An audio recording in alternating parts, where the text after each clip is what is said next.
This world operates in a super strange, funny circle. To feel happy, you need an external affirmation most of the time. Somebody needs to tell you, you're good, thank you, you're wonderful. Just to hear those 3 or 4 lines from those who you love, who you care about, you constantly have to keep working on something or the other. You may have worked very hard for 10 years, 15 years, fed your family. If you say for a year, I don't feel like working, I'm going to take a break, they'll press break off from you. So this shelter, the worldly shelter, is conditional. It is not unconditional. But your true nature, consciousness, your state of bliss, is unconditional. That is your natural state. If you boil water, it comes to a boiling point and leave it aside, what happens then? Cools down, comes back to its natural state. You freeze it and leave it alone, normal temperature, it goes back to water again. So there is so much happening in this world all around you all the time in your own life that is there to shake you from your natural state. But if you let it be, it'll come back to its normal state. The whole purpose of meditation, the whole goal of delving deep within, turning inward, is simply to be firmly situated in that natural state. When Prince Siddhartha became Buddha, when he got enlightenment, he was walking. And some people saw him who had known me, who had known him from previous times. And they looked at the radiance on his face. They were simply amazed, spellbound. They had no words. They stopped him. And they said, "Who are you? Are you God?" He said, "No, there is no God. Don't call me God." There is nothing called God. That was his proclamation. They said, "Are you an angel then?" He said, "No, I'm not an angel." "Well, you must be some saint." He said, "No, I'm not a saint either." And they said, "Who are you then?" That radiance, that attraction in you is not ordinary. Who are you? And Buddha said, "I am awake. I am awake." The difference between you and I, he said, is that you are sleeping and I'm awake.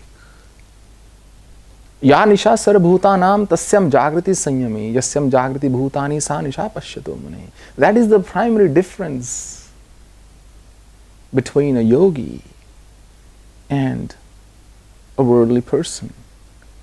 When everybody is sleeping, a yogi is awake. When everybody is awake, a yogi sleeps. Why? Because most people are awake simply because they want to feed their bodies. Not just food, but gratification. They are living for the body. Body is feeling cold, clothe it. Body is feeling hot, disrobe it. Body is feeling sleepy, make it go to sleep. Body is feeling tired, let's rest. Body is feeling restless, let's go walk. Most things are happening for the body. But when you are awake, you don't see the world that way. You don't see things that way. The question is how to be awake. You have to come to a complete stop. Then you will see the world for what it is.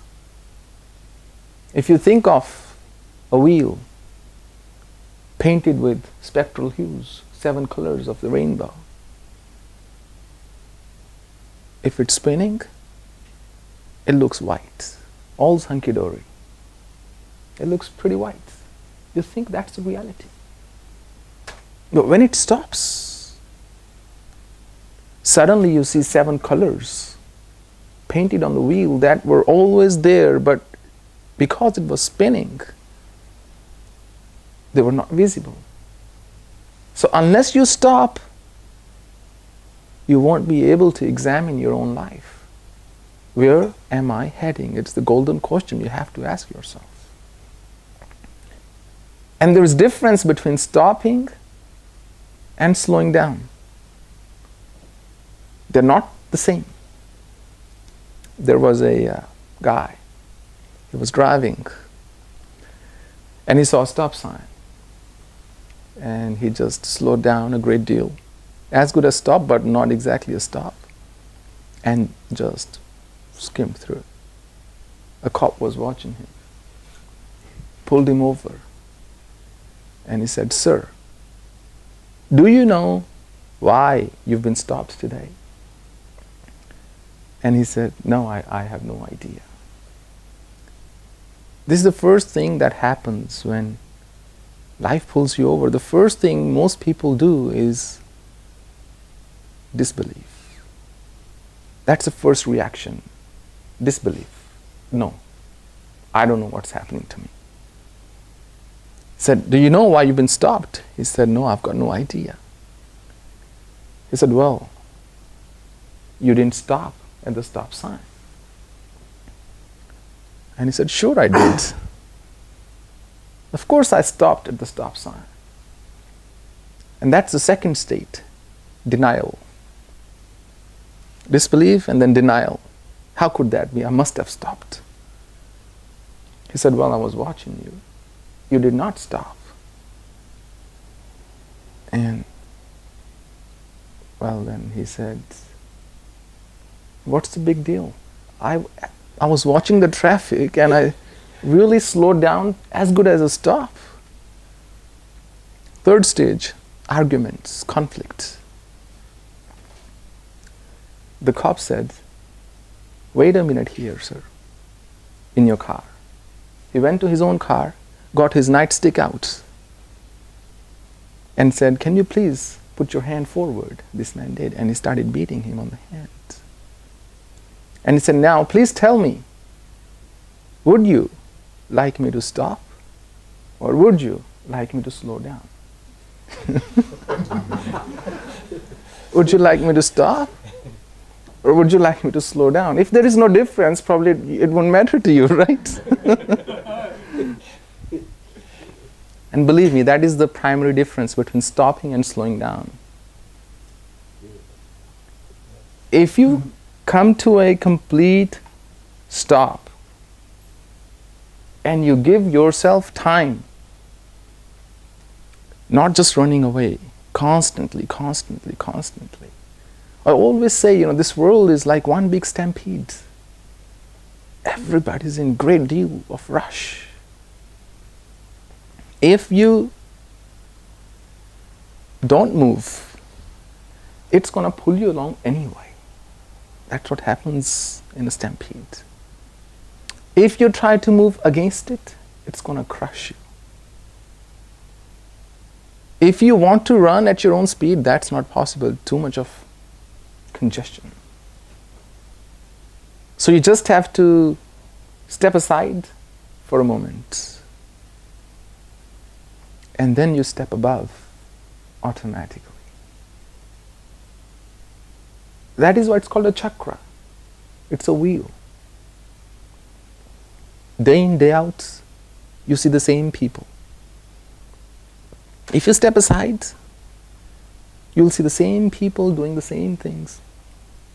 Millions and millions of people, unfortunately, leave this planet exactly the way they came. There is no change, no growth, spiritual, material, intellectual, experiential, emotional. There is no growth. They leave exactly how they came.